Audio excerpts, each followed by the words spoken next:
Austin Allies is a local volunteer organization that works with families to serve families right here in Central Texas. Erica Nowlin and Marjorie Grogan are here to tell us more about it. Y'all, good morning. Good morning, and thanks for having us. Good morning. All right, we're starting with you, Erica. Tell us about Austin Allies and how y'all got started. Sure. So I started Austin Allies about 10 years ago with 2 other moms, and we were just looking for ways to get our own kids involved in volunteering and serving the community and kind of like growing that empathy muscle a little bit, thinking a little bit more about, you know, other people and how they live and how something that we might do might make their life a little bit easier. So we started with just a couple of in-person activities. We made some cards for families at SAFE. We collected books for Book Spring, and then it just kind of snowballed and got bigger and bigger, and more families wanted to be a part of it. We became a 501c3 nonprofit. We have offices, we have staff now, and so we are working with lots and lots of different nonprofits around Austin and finding ways that kids and families can get involved in the community. You continue to grow every year. Every year we get bigger and bigger. Yeah, Tell more me families, more nonprofits. I would like to hear why you wanted, so dedicated to making sure that your kids knew how to give back.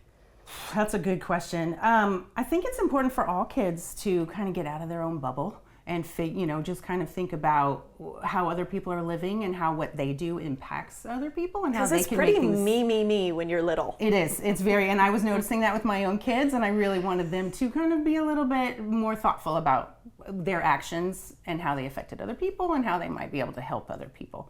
And so it started out really personal, which is wanting my own kiddos to go volunteer, and I volunteered a little bit as a kid, and I wanted them to know it's a good feeling. It feels nice to know you're helping people. It's fun to go do it with other volunteers who are helping people. And so I just wanted them to experience that and hope that they would become lifelong volunteers. And little did you know you would create all these families who started giving back, which is incredible. So Marjorie, talk to me about the services that y'all offer now. Sure. We offer different volunteer activities. So we do in-person activities. We do at-home activities where we send materials home with families so that they can do projects at home and bring them back to us so that we can deliver them to nonprofits. We have what we call a DIY activity where families can look at our website, pick an activity that they want to do on their own with their own materials at any time. They don't have to wait for a sign up for us. A lot of teens like that because they're trying to get volunteer hours for high school. What else? We also have donation drives, I think we do donation drives. Every month we try to do a donation drive, and they range from collecting mac and cheese to collecting gifts for seniors at Christmas time. And so it's a big variety that sometimes it doesn't even have to be new things. It doesn't necessarily have to be something you have to purchase. So it can be cleaning out your bookshelf.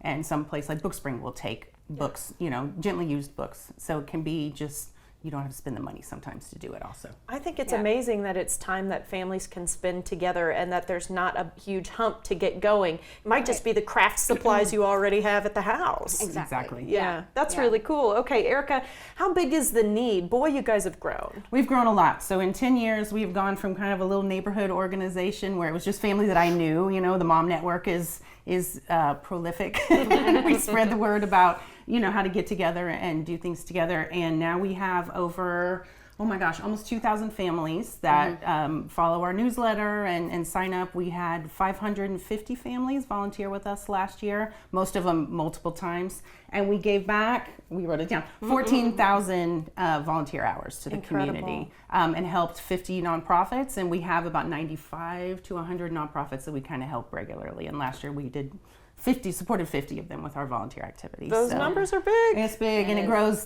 This year was the biggest growth. It's been our biggest. The biggest. I think it was a 40% growth in. It's going to be a brag at the end of 2022. I know. We hope so. And you guys have some success stories from your time together, and they can be on both sides of the fence. So they can be the families helping, and then the families that might be receiving. Right. So one that sticks out is we had a man living at Foundation Communities who we would bake like a homemade meal and take it weekly to Foundation Communities.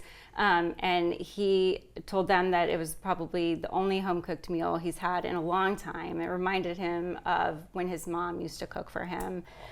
So that one kind of, pulls at your Yeah. heartstrings. Yeah, for Do you sure. have one, Erica? Sure. So we worked with another organization called Austin Recovery for people who were struggling with substance abuse, and we just made cards for them. And we had the kids make cards. They're like, "We believe in you. You can do it." And this one woman mentioned that she carried that card around with her, and when she was having a really hard day, she realized somebody in the community was rooting for her, and it kept her going. Such So, a simple thing to say, Yeah. we wish you well, we're cheering you on. Exactly. Yeah. But it was so important to that exactly. woman. We get a lot of stories like that, and I always like to talk about like there's no act too small that doesn't make a big difference. Yeah, 100%. Okay. I do want to ask Marjorie how we can help support you.